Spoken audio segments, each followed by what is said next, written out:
What's up, lovers and friends? So I haven't done one of these pop culture analysis type videos in a schminute, but I wanted to jump back in the ring to do my thing because one of my favorites was in the news for a topic that I discuss a lot, which is relationship styles, relationship structures.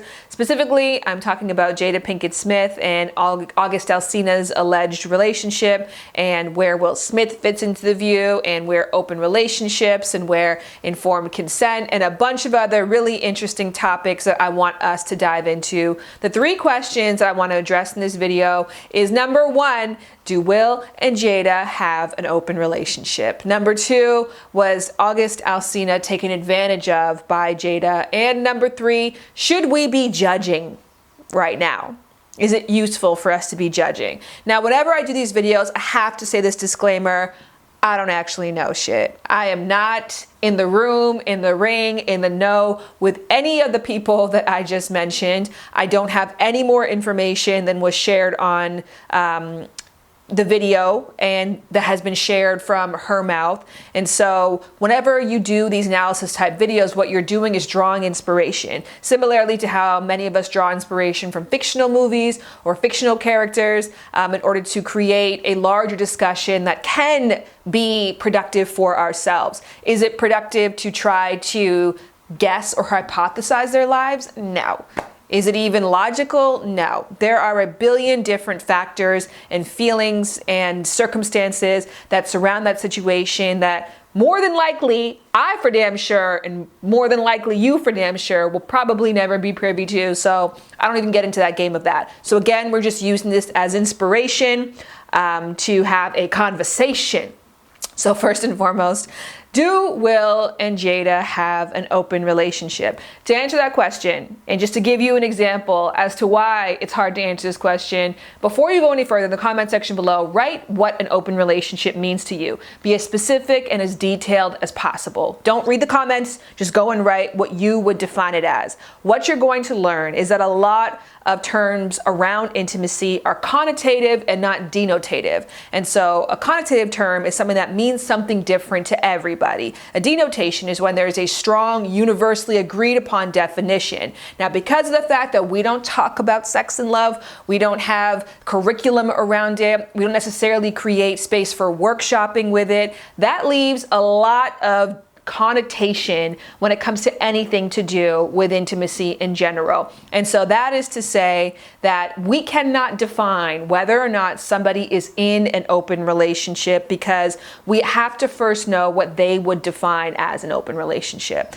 And so I think over the ages, with Will and Jada and people trying to force that label on them, they've given you labels that they're comfortable with. They've given you descriptions of what they share that they feel reflects what it is that's going on behind closed doors. And we continue to reject those and try to impart our own connotative terms on top of that.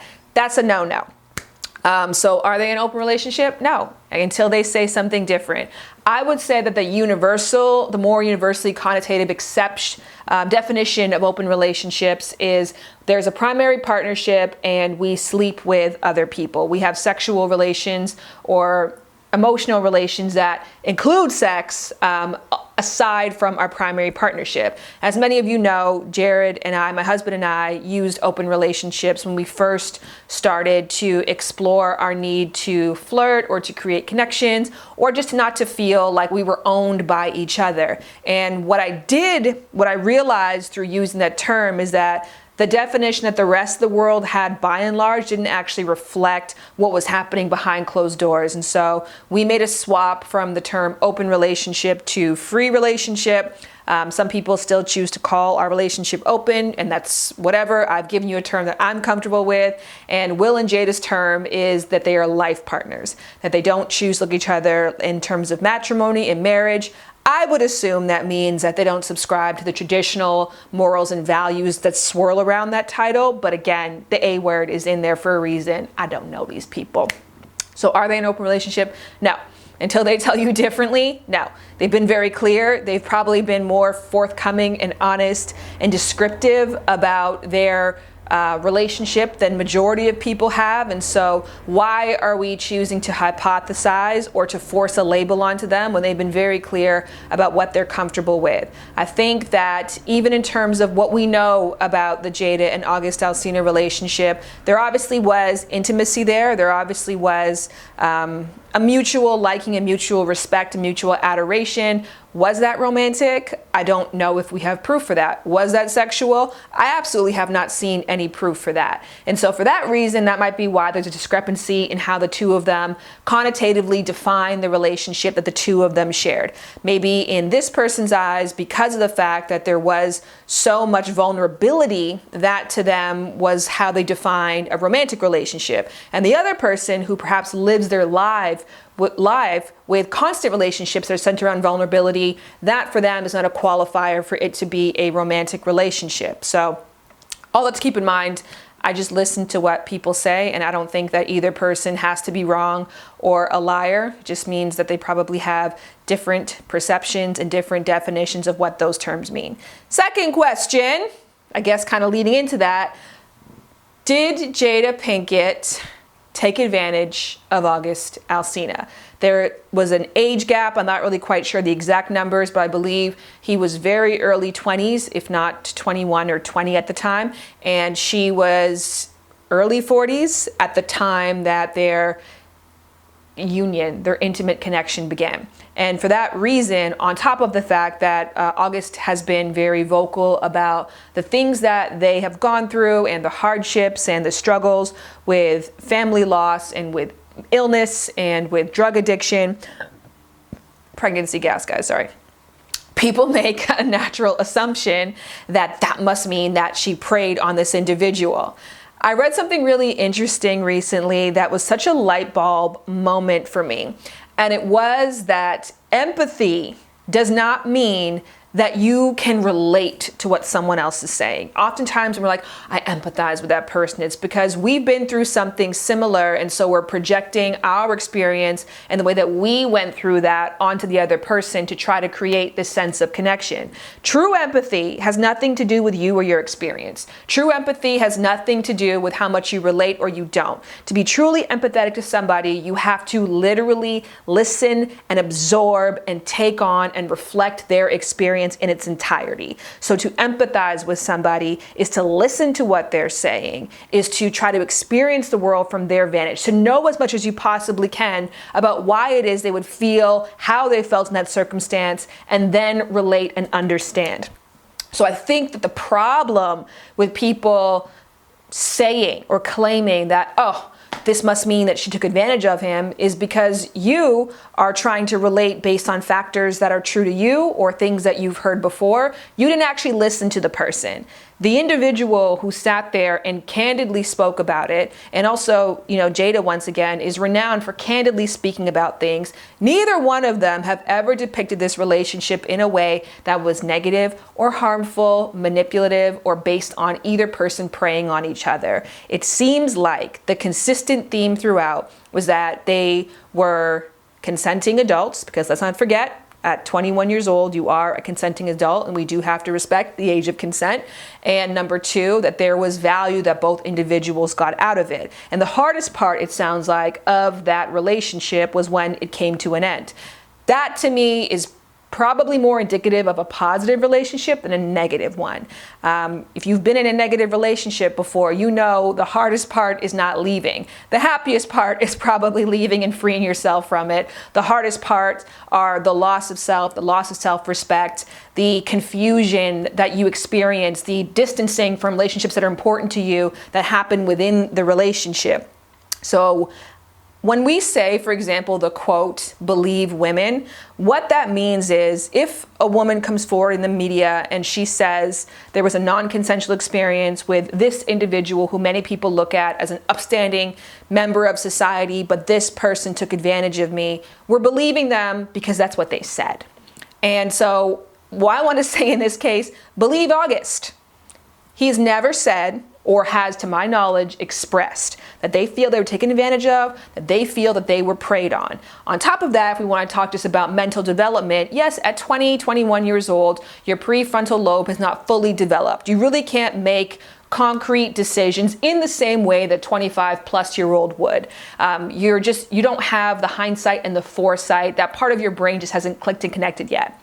However, it's been some years. This person is over 25 years now and is reflecting back on that relationship and still not positioning it in that light. So believe men. Believe August Alsina. Believe the words that come out of someone's mouth. Empathizing does not mean that you know better because your experience showed something different for you.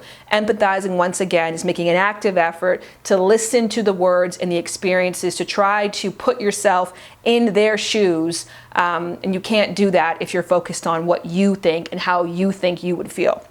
Third question. Should we be judging? Yeah. I think, yeah. I think because, and here's me, again, I don't know, I have to keep repeating this because it's damn well obvious, but in this particular case, we have to judge without like an actual, it's like you're judging the scenario, not the people involved. Because the people involved, we don't know. But the scenario, we can take the facts and information that we have collected, the things that people have said, and deduce what we think that means for us. Now, does that judgment have to lend its way down to, I don't like them anymore, or I don't know what to believe about them, or I don't trust this person? I mean, it doesn't really matter if you trust Jada or not. I guess it matters in terms of if you watch her show, but that if you're taking this as an opportunity to like judge the people, you're missing the opportunity to assess the scenario and find a truth about yourself that you can use and take from that. Doing this, judging them, does nothing for you. Judging this scenario might actually be very helpful and valuable for you, especially because of the fact that we live in a world that has a very singular, one-size-fits-all depiction of relationships. And so it's very rare that we get to have conversations around different relationship styles and structures, around different ways that people find intimate connections. And so if you're going to judge, then make it count. And if you're going to make it count, just ignore the fact that there's people involved, and again, try to focus more on the scenario. So from that, I would ask you to ask some important questions. Okay, if I was in a long-term relationship with somebody and through the years we found that there's major differences between us. You know, Will and Jada have often talked about there's fundamental, not to say incompatibilities, but differences in the way that they want to live. However, our value system is the same. Our long-term goals are the same. We have raised and created a life and a family that we're both really proud of. And those are things that make us say, we're doing something right and we want to do this for the rest of our lives. The other small minutia bits, they've often talked about not finding happiness in the relationship, but focusing on happiness for themselves that they can bring into their relationship. Take that as you may, okay? So there's a billion different ways to interpret that. In this particular case, we're going to throw in August Alsina's side of the story. That would seem as if experiencing happiness separate to come back together as a whole would include having intimate relations. And once again, the way that intimacy plays out, I don't have the details of, but it would appear that having intimate relationships with other people is a part of the agreement that they've made. That's where you should be judging. That's the point of reference for you to look at it and say, okay, does this feel like something that would fit for me? If I knew people who did that, you know, how would I feel about that? How could some of the themes that they have in their relationship apply to the structure of intimacy I want for myself? And how do some of those themes not apply to myself? That is a healthy judgment that can come out of all of this. Now, when I do that for myself and I judge the scenario on a whole, I am failing to see the downside here as a person, as an individual. Again, separate from the people involved. But as a person, I look at it like one person, you know, Jada, had an intimate connection with another person, August, and even though they didn't have forever, it was a really meaningful and powerful connection. This person described the experience as, I could die now knowing that I've loved somebody in that way.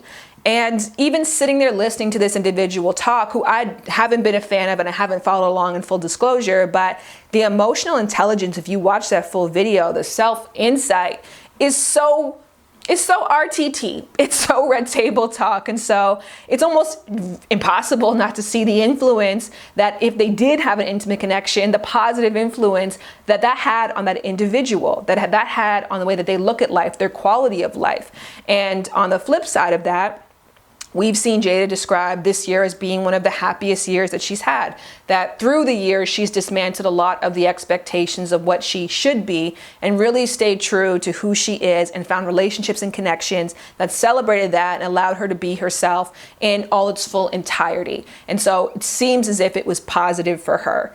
I watched Will Smith's YouTube channel, and also, it seems like he's made changes in his life that he feels really good about. There's nothing to me that is indicative that this was a harmful scenario, other than the fact that, of course, when good things come to an end, when strong and powerful connections end, it can be very difficult to let go of. You know, love is a drug, and love, we are born to bond. And so when we lose those bonds, if you don't know about this, please read the book on Conscious Uncoupling to really figure out what happens to the brain, how your survival instincts kick in, your attachment style really kicks in, like a lot really happens to truly try to disconnect yourself from somebody that you were so deeply intimate with. It's not dissimilar from experiencing grief, the loss of someone, the loss of an actual life. So I don't ever judge a relationship by how hard it was to end it. I think about how meaningful was it to be in that connection,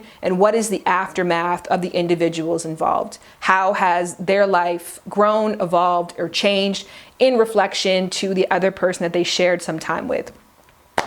So my assessment is, I still look to them as people to look up to. And that is, again, that's not a prescription for like everybody else to do that. You might look up to this situation and judge it for the opposite and say, this was really messy, and obviously they're public people, and so the level of trending on Twitter, the level of opinions are not going to apply to you and me. But in their particular case, and it's also a microcosm of a smaller thing. Maybe you're not going to trend on Twitter, but you might be trending in your family. That in itself may not be an attractive appeal for you. That in itself might be enough for you to be like, that is not worth it, because when things come to light, too many people have an opinion and can tear down what I hold dear to. So that's not worth the cost benefit, does not really add up to me. That could be what your analysis is. But yeah, so I want to know, how you judging it?